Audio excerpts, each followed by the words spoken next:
ಇಂದೇ ಡೌನ್ಲೋಡ್ ಮಾಡಿ ಮತ್ತು ನಿಮ್ಮ ನೆಚ್ಚಿನ ಶೋಗಳನ್ನು ಆನಂದಿಸಿ.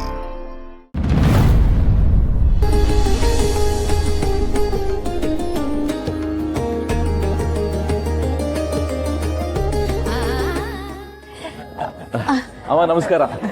ನಮಸ್ಕಾರ. ಕ್ಷಮೆ ಇರಲಿ, ಬಂದಿದ್ದು ಸ್ವಲ್ಪ ಲೇಟ್ ಆಯ್ತು. ಇರ್ಲಿ ಬಿಡಿ, ನಾವು ಈಗ ತಾನೇ ಬಂದ್ವಿ. ಹಾಯ್ ಸುಮಾ. ಹಾಯ್. ಲೇ ಸಚಿನು, ಅಂತೂ ಇಂತೂ ಸುಮನ್ ಪಕ್ಕ ಕೂತ್ಕೊಂಡು ಪೂಜೆ ಮಾಡೋ ಯೋಗ ಬಂದ್ಬಿಡ್ತಲ್ಲ. ಎಲ್ಲ ನಿಮ್ಗಳ ದಯೆ ಕಾಳಿ ಅಣ್ಣ. ಹೂನಪ್ಪ, ನಿನ್ ದಾರಿ ತೋರಿಸ್ದು, ಆದ್ರೆ ಏನ್ ಮಾಡೋದು, ನನ್ನ ದಾರಿನೇ ನಾನು ಹುಡ್ಕಾಕಾಯ್ತಿಲ್ಲ. ಮಾವ, ನೀನ್ ಹಿಂಗೆ ಕೊರಗ್ತಾ ಇದ್ರೆ ದಾರಿ ಕಾಣಕ್ಕಿಲ್ಲ, ದಾಡಿ ಬೆಳೀತದ ಅಷ್ಟೇ. ಅದೇಂದ್ರೆ ಗಂಡಿನ ಮನೆಯವ್ರು ಬಂದಾಯ್ತು, ಅಮ್ಮವ್ರೆ ಇನ್ನೂ ಬಂದಿಲ್ಲ. ಇನ್ನೇನ್ ಬರ್ತದಾರ ಮಾವಯ್ಯ, ನಾವು ಶುರು ಹಚ್ಕೊಂಬಿಡಮ್ಮ. ರೀ, ಅರ್ಚಕರು ಬರ್ತಾರೆ ಅಂತ ಹೇಳಿದ್ರಿ, ಇನ್ನೂ ಬಂದೇ ಇಲ್ಲ. ನಾನು ಇಲ್ಲೇ ಇದ್ದೀನಮ್ಮ, ಪೂಜೆಗೆ ಬೇಕಾಗಿರೋ ಸಾಮಗ್ರಿ ಎಲ್ಲ ರೆಡಿ ಆಗಿದ್ದೀನಮ್ಮ. ಹ್ಞೂ ಸಮೀರ್, ತಯಾರದೆ. ಇಲ್ಲಿ ಹುಡುಗ ಹುಡುಗಿ ಯಾರಮ್ಮ? ನನ್ನ ಮಗ ಸಚಿನ್, ಸೊಸೆ ಸುಮಾ. ಸರಿ ಬನ್ನಿ ಪೂಜೆ ಕೂತ್ಕೊಳ್ಳೋಣ. ಉಳಿದವರೆಲ್ಲ ಪ್ರಸಾದಕ್ಕೆ ಬಿಡಿ ಹೂವು ಎಲ್ಲ ರೆಡಿ ಮಾಡ್ಕೊಂಬಿಡಿ. ಸಹನಕ, ಅವ್ವ ಕೋಪ ಮಾಡ್ಕೊಂಡಿದ್ದಾರೆ ಅಂತ ನೀನ್ ಬೇಜಾರ್ ಮಾಡ್ಕೋಬೇಡ. ಕಂಠಿ ಅವರು ಪೂಜೆ ಆದ್ಮೇಲೆ ಅವನ ಹತ್ರ ಮಾತಾಡ್ತಾರಂತೆ. ಅವ್ವ ಖುಷಿ ಆಯ್ತಾಳೆ ಅಂತ ನನಗೆ ಕೆಲಸ ಮಾಡ್ದೆ ಕಣವಿ. ನೋಡಿದ್ರೆ ಎಲ್ಲ ತಲೆ ಕೆಳಗಾಗೋಯ್ತು. ಅಕ್ಕ, ನೀನೇನೋ ತಪ್ಪು ಮಾಡಿದ್ಯಾ? ಇಲ್ಲ ತಾನೆ? ಹಾಗಂದ್ಮೇಲೆ ಬೇಜಾರ್ ಮಾಡ್ಕೊಳ್ಳೋ ಅವಶ್ಯಕತೆನೂ ಇಲ್ಲ. ಅವ್ವ ಎದುರ್ತಿದಾರಷ್ಟೇ. ನೀನೇನಾದ್ರೂ ಸಾಧನೆ ಮಾಡಿದ್ರೆ ಅವ್ವಂಗೂ ಖುಷಿನೇ. ಆ ರಾಧ ಬಂದು ಅವಂಗೆ ಇಸೆ ಹೇಳಿಲ್ಲ ಅಂದಿದ್ರೆ ನಾನು ಹೆಂಗಾರು ಮಾಡಿ ಅವನ್ನ ಒಪ್ಪಿಸ್ತಿದ್ದೆ ಕಣವಿ. ಅವಳ ಬುದ್ಧಿನೇ ಅಷ್ಟು. ನೀನೇನು ಬೇಜಾರ್ ಮಾಡ್ಕೋಬೇಡ. ಪೂಜೆ ಆದ್ಮೇಲೆ ಎಂದು ಸೇರಿ ಅವನ ಹತ್ರ ಮಾತಾಡೋಣ, ಎಲ್ಲ ಸರಿ ಹೋಗುತ್ತೆ. ಸಾಹೇಬ್ರೆ, ರಾಧಾ ಹೇಳಿರೋದೆಲ್ಲ ಕೆಪ್ತಿಗೈತೆ ತಾನೆ? ಎಲ್ಲ ಸೆಟಪ್ ಮಾಡ್ಕೊಂಡೇ ಬಂದಿದ್ದೀನಿ ರಾಜೇಶ್ವರಿ ಅವರೇ, ಮುಂದೆ ನೀವೇ ನೋಡಿ. ಅಯ್ಯೋ, ಆ ಕಂಠಿ ಒಂಥರ ಕಿರಾತಕ ಇದ್ದಂಗೆ, ಒಂದ್ ಕಡೆ ಅವನ್ನ ಕೂರ್ಸೋದು ಸಾನೆ ಕಷ್ಟ ಐತೆ. ಹೇಳೋರು ಹೇಳಿದ್ರೆ ಕೂತ್ಕೊಳ್ಳೇಬೇಕು. ಅದು ಸರಿ ಅನ್ನಿ.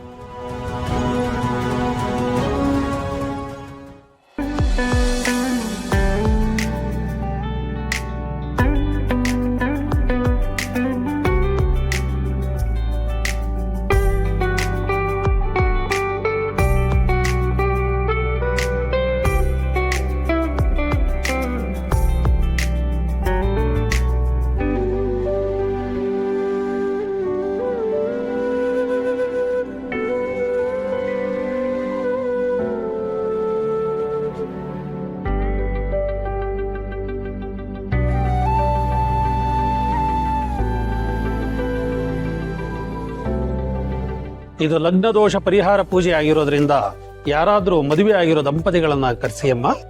ಅದಕ್ಕೇನಂತೆ, ಹುಡುಗನ ಅಪ್ಪ ಅಮ್ಮ ಅವ್ರೆ ಕುಣಿಸ್ಬೋದಲ್ಲ. ದೋಷ ಇರೋದು ಹುಡುಗಿ ಜಾತಕದಲ್ಲಿ, ಅದರಿಂದ ಹುಡುಗಿ ಕಡೆಯವರೇ ಕುತ್ಕೋಬೇಕು. ಬಾಬು, ನೀನು ಪುಟ್ಟಕ್ಕನೆ ಕುತ್ಕೊಳ್ಳಿ. ಅದು ಸರಿನೇ, ನಮ್ ಕೂಸು ಒಳ್ಳೇದಾಗ್ಲಿ ಅಂತ ನಾವೇ ಕುಂತ್ಕೊಳ್ಳೋಣ. ಬಾ ಪುಟ್ಟ. ಹಾಗೆಲ್ಲ ಆಗೋದಿಲ್ಲ, ಹೆಣ್ಣಿನ ತಂದೆ ತಾಯಿ ಪೂಜೆ ಕೂತ್ಕೊಳ್ಳೋಗಿಲ್ಲ.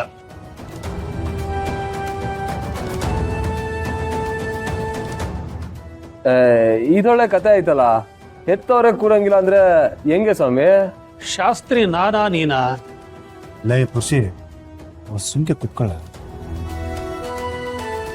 ನೀವ್ ಹೇಳಿ ಸಮೀರ, ಯಾರು ಕೂತ್ಕೊಂಡ್ರೆ ದೋಷ ಪರಿಹಾರ ಆಯ್ತದೆ? ನೋಡಿ ಅಮ್ಮ, ಇದು ಮದುವೆ ಆದ್ಮೇಲೆ ದೋಷ ಆಗ್ಬಾರ್ದು ಅಂತ ಮಾಡ್ತಾ ಇರುವಂತ ಪೂಜೆ. ಇದು ಲಗ್ನ ಆಗಿರೋ ಅಕ್ಕ ಬಾವ ತಂಗಿ ಜೀವನ ಚೆನ್ನಾಗಿರ್ಲಿ ಅಂತ ಹೇಳಿ ಮಾಡಿಸ್ಬೇಕಾಗಿರುವಂತ ಪೂಜೆ. ನಿಮ್ಮ ದೊಡ್ಡ ಮಗಳು ಅಳಿಯನ್ನ ಕೂರಿಸಿ ಅಮ್ಮ. ಅಯ್ಯೋ, ದೊಡ್ಡ ಮಗಳು ಗಂಡನ್ ಜೊತೆ ಇಲ್ಲ ಸ್ವಾಮಿ. ರಾಜಿ,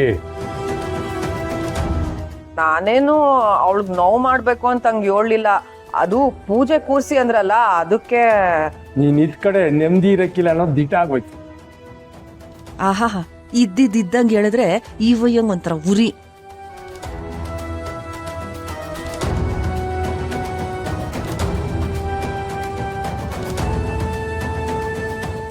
ಪಾಪ ಸಾನಕ್ಕನ್ ಮುಖ ಎಷ್ಟು ಚಿಕ್ಕದಾಗೋಯ್ತು ನೋಡ್ದಮ್ಮವ.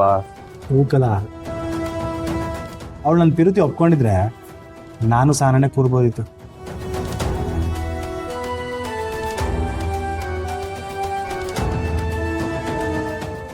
ಸಹನಾ ನೀನ್ ಬೇಜಾರ್ ಮಾಡ್ಕೋಬೇಡ. ಅರ್ಚಕ್ರೆ ಅಕ್ಕ ಬಿಟ್ಟು ಬೇರೆ ಯಾರಾದ್ರೂ ಮಾಡ್ಬೋದಾ? ಸ್ನೇಹ ಕಂಟಿ ಕೂಡ ಅಕ್ಕ ಭಾವನೆ ಆಗ್ತಾರಲ್ವಾ, ಅವ್ರ ಪೂಜೆ ಕೂತ್ರೆ ಅಭ್ಯಂತರ ಇಲ್ಲ ಅಲ್ವಾ ಶಾಸ್ತ್ರಿಗಳೇ? ಸಂಬಂಧದಲ್ಲಿ ಅಕ್ಕ ಭಾವ ಆಗಿದ್ರೆ ಖಂಡಿತವಾಗ್ಲೂ ಕೂರ್ಬಹುದು. ಸಿರಿ ಕೂತ್ಕೊಂತೀಯನಪ್ಪ? ಅಯ್ಯೋ ಅವ್ವ, ಅದನ್ನೆಲ್ಲ ಕೇಳ್ಬೇಕಾ? ಸುಮ್ಮ ನನ್ನ ಆದ್ನಿ ಅವಳಿಗೆ ಒಳ್ಳೆ ಆಯ್ತದಂದ್ರೆ ನನ್ ಖಂಡಿತ ಕುತ್ಕೋತೆ.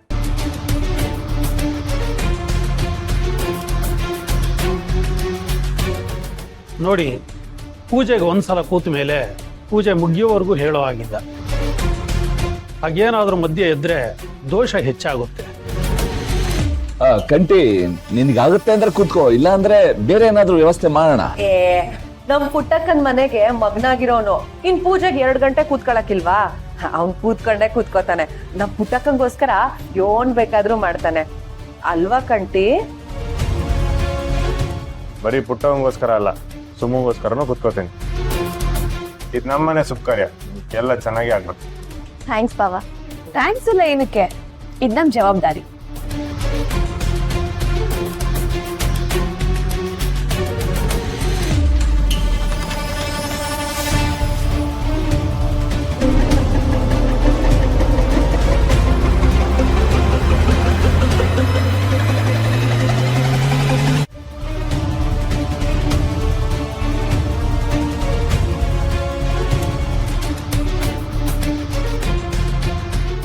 ನನ್ನ ಜೀವನನೂ ಸಂದಾಕಿತ್ತಿದ್ರೆ ಇವತ್ತು ನನ್ನ ತಂಗಿಗೋಸ್ಕರ ನಾನು ಪೂಜೆ ಮಾಡ್ಬೋದಿತ್ತು. ಬೇಸರ ಮಾಡ್ಕೋಬೇಡ ಕಣವಿ, ನೀನು ಹೂ ಅಂದ್ರೆ ಈಗಲೂ ಕಾಲ ಮುಂಚಿಲ್ಲ.